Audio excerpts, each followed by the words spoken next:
Oke, terima kasih Bu Aini atas kesediaannya terkait dengan wawancara pra observasi yang akan kita lakukan di pekan yang akan datang. Baik, langsung saja Bu Aini terkait dengan kegiatan kali ini yaitu pra observasi. Ada beberapa hal yang ingin saya tanyakan ke Bu Aini. Yang pertama, apakah tujuan pembelajaran yang akan dicapai saat pelaksanaan observasi nanti Bu Aini? Ya. Kebetulan saya guru IPA dan anak-anak saat ini sedang mempelajari tentang klasifikasi makhluk hidup. Jadi tema besarnya tentang klasifikasi makhluk hidup. Jadi tujuannya siswa dapat mengklasifikasikan makhluk hidup berdasarkan ciri-ciri yang teramati yang mereka sudah pahami gitu ya. Dan kalau kemarin kan sudah tentang ciri-ciri makhluk hidup sudah gitu. Jadi kalau sekarang ada yang namanya kunci dipotong. Jadi salah satu cara atau teknik untuk mengklasifikasikan makhluk hidup. Jadi lebih khusus pembelajaran kali ini rencananya mau itu memperkenalkan tentang kunci dipotong gitu kepada murid-murid, karena kalau kunci dipotong itu kenapa saya ambil itu karena itu apa ya, kayak kuis jadinya, makanya itu kayaknya bakal asik gitu nantinya gitu. Untuk siswa-siswa berkelompok mencari tahu ini kuncinya apa gitu, itu sih tujuannya. Oke, luar biasa, bagus sekali ini tujuannya. Jadi mengklasifikasikan makhluk hidup menggunakan kunci dipotong yang nantinya yang mungkin dibuat kelompok kemudian menyerupai kuis Bu ya. Iya. Kemudian yang kedua, area pengembangan apa yang hendak dicapai saat pelaksanaan observasi ini? Kan tadi kalau saya berpikir bahwa mau ngajaknya nih apa kelasnya supaya aktif gitu ya, kayak aktif karena anak-anak ini kebetulan nanti mau di kelas 7D yang rata-rata anak-anaknya itu super luar biasa aktif gitu, dan mereka mudah bosenan dengan kegiatan pembelajaran yang monoton. Jadi saya berpikir bahwa ini mau saya kelompokkan pembelajaran kooperatif ini gitu ya. Nanti saya rencananya menggunakan LKPD sebagai medianya. LKPD-nya di situ juga ada petunjuk gitu kan sebelumnya, dan saya juga mencontohkan, memberikan contoh cara pengerjaannya, sehingga selanjutnya nanti ketika mereka sudah paham semuanya, kan sudah berkelompok kan, sudah paham ya dipersilakan untuk mengerjakannya bersama-sama, dan biar apa ya, ada unsur cepet-cepetan mungkin ya, atau cepat-cepat lah gitu ya, saya adakan apa trik supaya siapa yang bisa duluan jawab gitu, mungkin siapa duluan bisa selesai, kelompok mana yang bisa selesai gitu kan, nanti akan diberikan. Oke, terima kasih. Kemudian yang ketiga Bu, strategi apa yang telah dipersiapkan saat pelaksanaan observasi? Jadi sebelum observasi itu yang perlu dipersiapkan itu apa saja? Ini kan materi ini masih nyambung dengan sebelumnya gitu ya. Jadi persiapannya ini menyambung materi sebelumnya. Terus yang kedua tentunya LKPD sebagai media pembelajarannya gitu. Kemudian karena terbatasnya ada apa namanya di tiap kelas itu belum ada media entertainnya kayak misalnya proyektor dan sebagainya, mungkin saya nanti akan menggunakan gambar untuk petunjuknya, itu nanti akan saya gambar. Kemudian kira-kira kapan Bu waktu pelaksanaannya? Kemudian kelas apa, jam berapa? Tadi sudah saya sebutkan sedikit ya, insya Allah di kelas 7D. 7D. Kebetulan besok hari Selasa gitu, saya ada jam belajar di jam ketiga.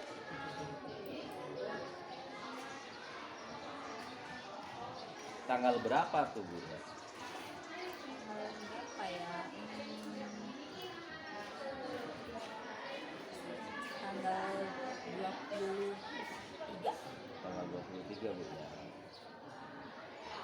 Bulan Mei 2023.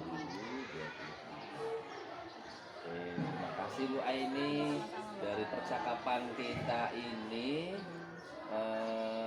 apa hal yang telah Ibu dapatkan? Mungkin saya apa ya, lebih apa namanya, seperti ada yang mengingatkan gitu. Kan kita sama-sama teman sejawat gitu ya, saling mengingatkan bahwa kira-kira Bu ini kebapakannya ya gitu kan, Bu ini ada persiapan nih jangan mengajar gitu kan.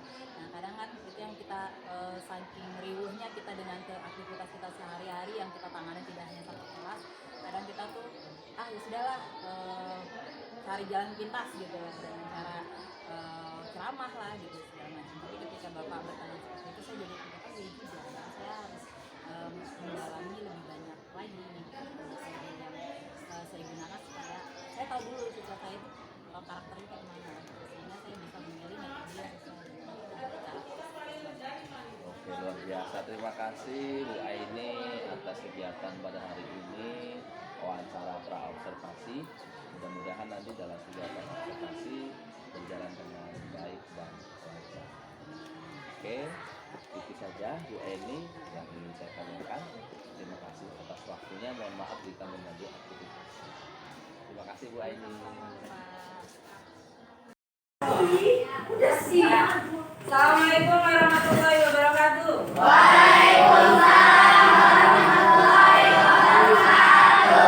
Apa kabar semuanya? Udah siap belajar belum? Mana siapnya?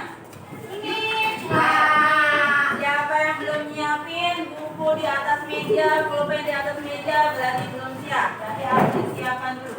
Karena kita mau belajar sama seperti hari kita mau berjuang. Alat-alatnya belum siapin dulu. Ya. Siapa yang bukan masuk hari ini? Danu. Terus mana Danu? Apa? Danu apa? Terus siapa lagi? Daniel. Sais. Oke. Ya.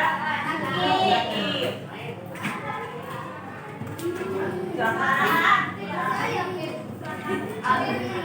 Ya, cuma tiga orang. Dia Danu.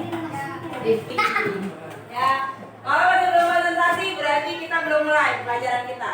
Ya, konsentrasi dimulai. Selamat siang, pagi, siang, malam. Aduh, fokusnya belum. Oke? Ya, jadi kalau selamat malam itu diam, tidak berisik. Ya, oke? Selamat pagi. Selamat pagi. Siang. Malam. Alhamdulillah, berarti udah pada fokus semuanya. Kita akan mulai belajar hari ini ya. Oke, kita mulai tentang klasifikasi makhluk hidup ya. Sebelumnya kita sudah mengenal ciri-ciri makhluk hidup, ya kan? Ciri-ciri makhluk hidup ada berapa? Masih ingat tidak? Ada 9. Oke, sebutkan. Siapa yang mau nyebutin salah satu? Bergerak, sip. Masih ada 8 lagi, siapa yang mau nyebutin lagi jawabannya? Bernapas, boleh Najwa. Membutuhkan makanan atau energi. Ada 6 lagi, siapa yang mau mulai? Tumbuh dan berkembang. 5 lagi. Mencoba? Menghasilkan limbah atau zat sisa, boleh. 4 lagi. Bereproduksi. Yo, lagi, 3 lagi. Yang lain kemana suaranya? Baru 2 orang, 3 orang ini yang sering ngomong. Ayo, yakin ibu pasti ada. 3 lagi.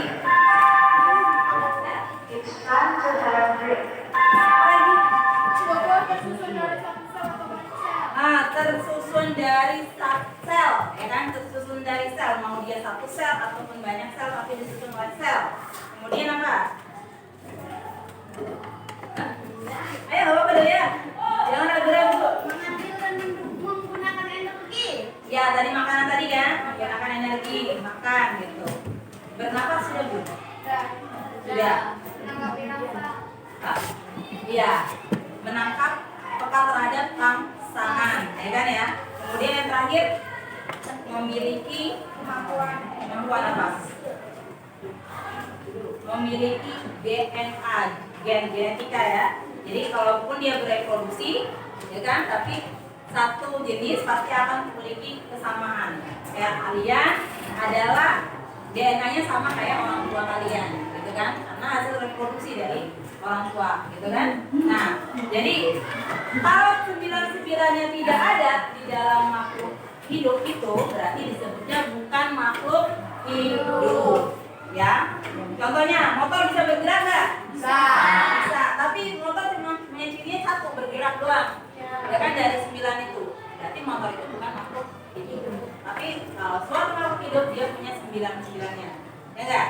Nah, makhluk hidup di alam banyak nggak? Banyak. Apa aja? Saya benar saya. Jadi saya makhluk hidup kan? Ya. Nah, apa lagi? Hewan. Tumbuhan, hewan, ya kan? Bakteri. Terus yang ketiga, bumi. Apa aja yang masuk bumi? Jamur. Dari jamur yang bisa kita makan sampai jamur yang bisa makan kita. Apa jamur yang bisa makan kita? Racun. Jamur yang bisa kita makan itu berarti kayak jamur kuping, jamur kerang, ya kan? Jamur yang makan kita contohnya apa? Jamur panu.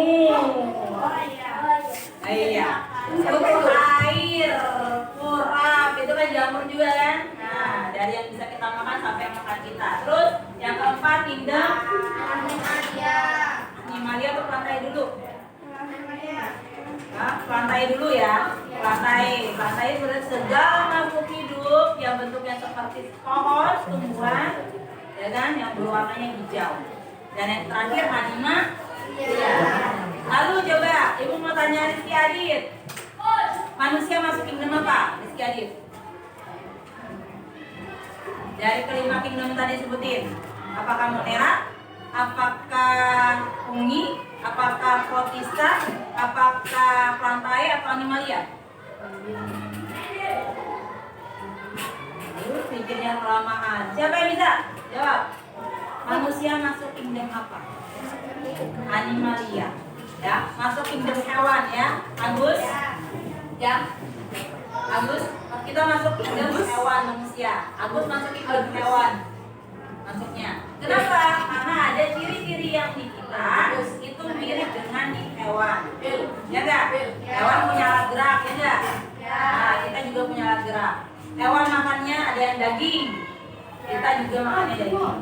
Gitu kan? Kita punya taring. Ada hewan yang punya taring juga. Ya, berarti kan apa yang cirinya di manusia itu masuk ke kingdom hewan. Oke, nah hari ini kita akan cara mengklasifikasi lagi tentang kingdom animalia, tapi pakai kunci di kotak. Ya, apa itu kunci di kotak? Kunci di kotak, coba kalian lihat di halaman berapa yang kunci di kotak?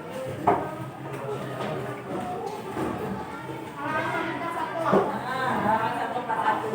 Kunci dikotomi atau kunci dikotomi. Kunci dikotomi ini atau kunci determinasi atau kunci dikotomi fungsinya untuk mengklasifikasikan ya makhluk hidup khususnya animalia yang punya cirinya kelihatan jelas. Jadi misalnya burung memiliki sayap atau bulu, ya kan? Burung memiliki paruh atau mulut, memiliki rambut atau bulu, gitu kan? Manusia, kira-kira manusia memiliki apa namanya tangan berselaput atau berselaput tidak, gitu. Nah itu nanti ciri-ciri itu akan menjadi kuncinya. Dan setiap makhluk hidup akan punya kuncinya beda-beda.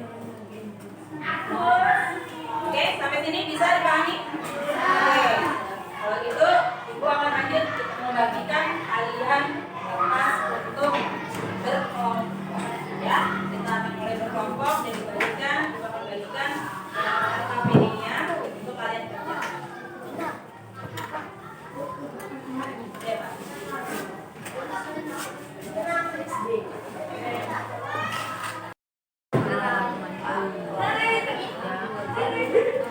Yang mengarahnya ke harimau. Ya. Ya. Nanti alat Bit, betul nggak? Insya Allah. Kamu cari, sekarang coba sukanya.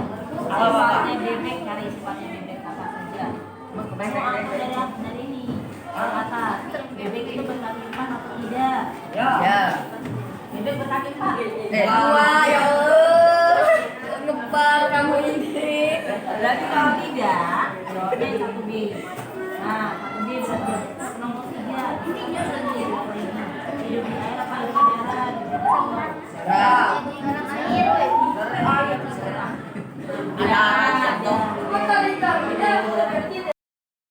Gorila, gorila itu jalan tegak atau jalan bongkok?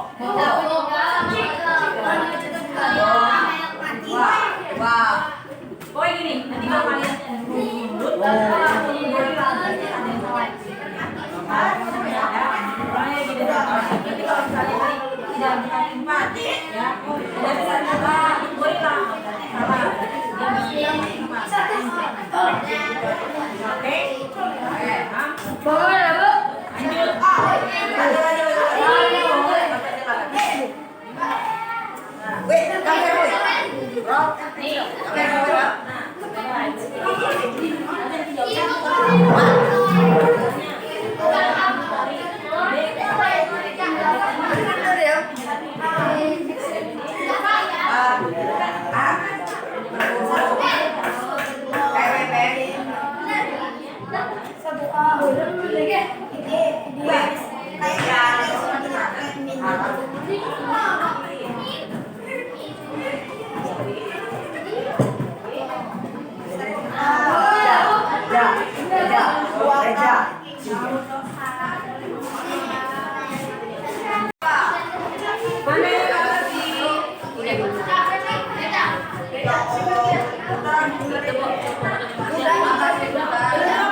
Lanjut. Kamu gini, suruh dia ini, suruh kasih yang ini, morfologinya misalnya, yang belum apa?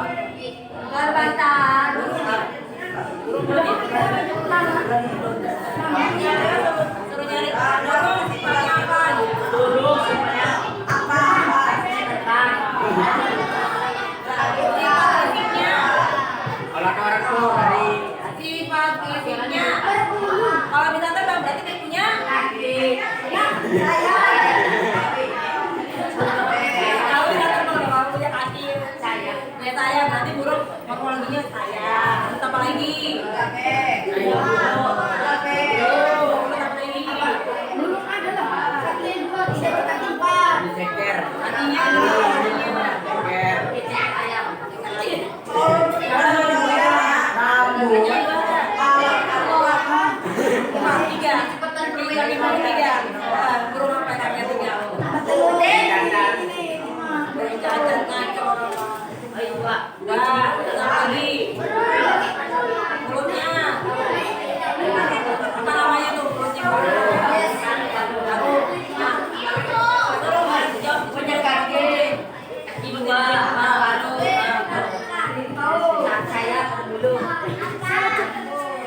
Apa tuh tahu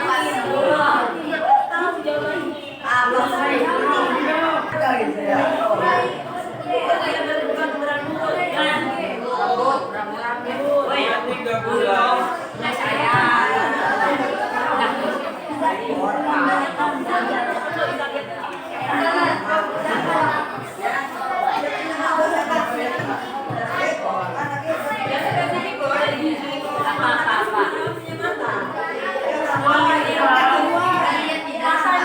Matanya tuh kayak lampu disco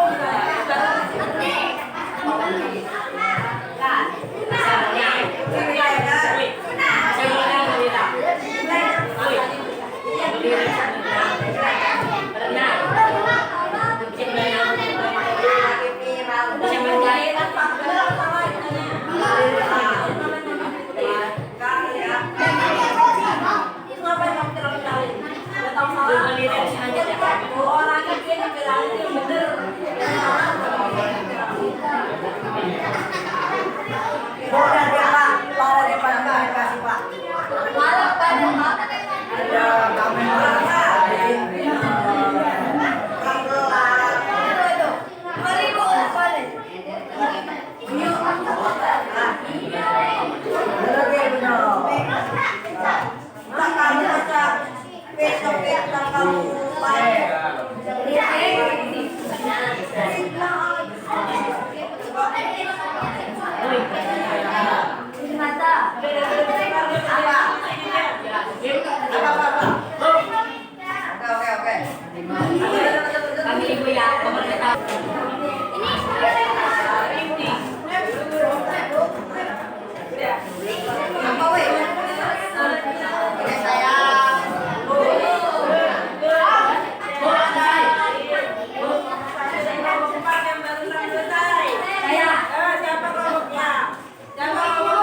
4? Ya.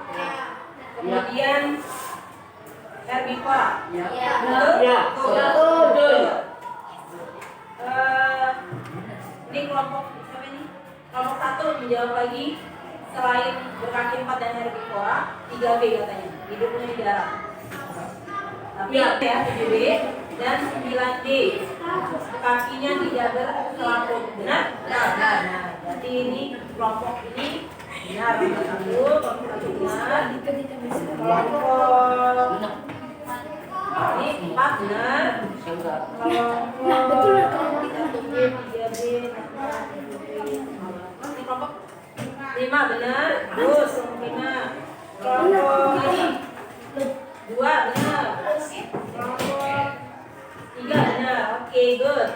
Terakhir kita cek apa? Kalian mau cek apa? Gorila. Kita cek gorila ya. Gorila berkaki atau tidak? Mana ini takut nomor tidak ya, tidak berkaki 4 berarti nomor 3 hidup di darat dan di air. Oke. Jangan gorila berenang. 3B berarti nomor 6 unggas atau bukan? Bukan.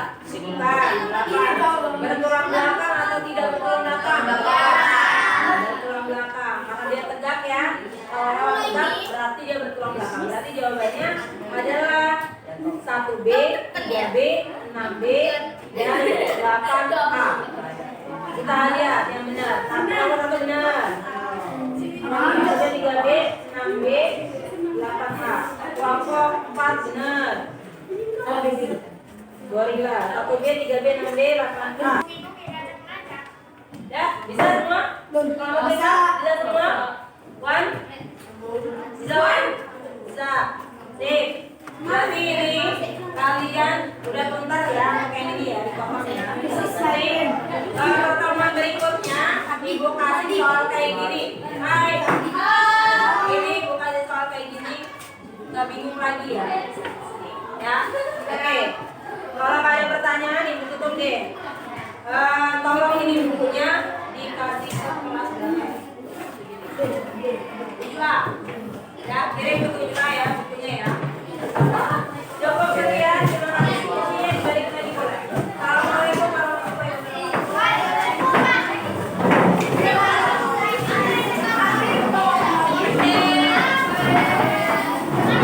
Assalamualaikum, selamat pagi Bu Aini. Hai Bapak.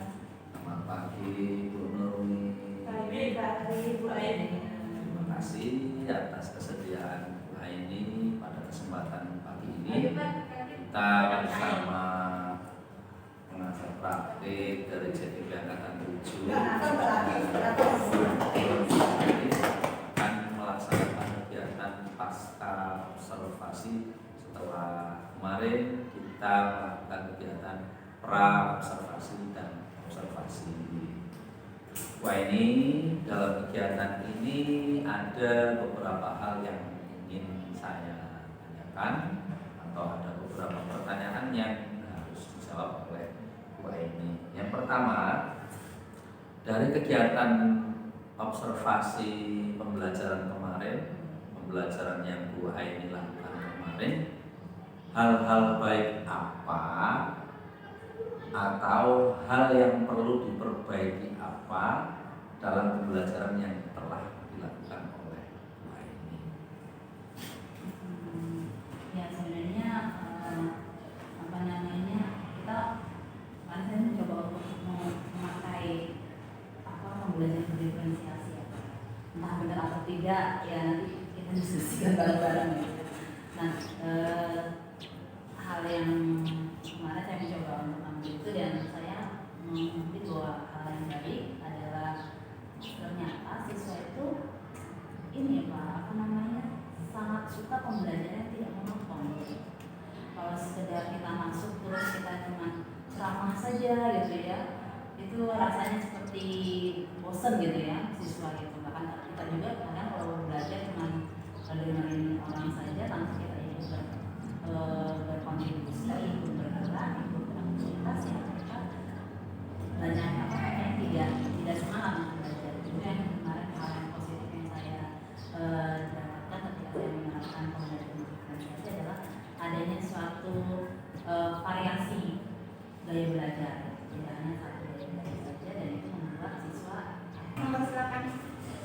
madu Bu Eni nyelip ini. Baik, Bu Nurul Aini, jadi berdasarkan hasil observasi saya, alhamdulillah Bu Nurul Aini sudah baik dalam kegiatan pembelajaran. KSP yang diterapkan juga sudah baik. Kemarin Ibu menerapkan untuk selalu mengembalikan konsentrasi siswa dengan selamat pagi, selamat siang, selamat malam. Dia meskipun berkali-kali tapi alhamdulillah anak bisa konsentrasi. KSP-nya sudah dapat. Kemudian tadi disampaikan Ibu terkait pembelajaran berdiferensiasi, menurut Ibu masih kurang. Sejauh pemantauan saya, seperti yang disampaikan Ibu, jadi pembelajaran berdiferensiasi itu bukan hanya metodenya, medianya perlu ditambah dan sebagainya. Sehingga nanti dalam kegiatan pembelajaran anak lebih bervariasi sehingga mengubah semangat belajar siswa. Secara keseluruhan Ibu dalam pembelajaran oke, luar biasa, meskipun ada beberapa yang perlu dikembangkan. Nanti Ibu mungkin akan menyampaikan apa-apa yang perlu di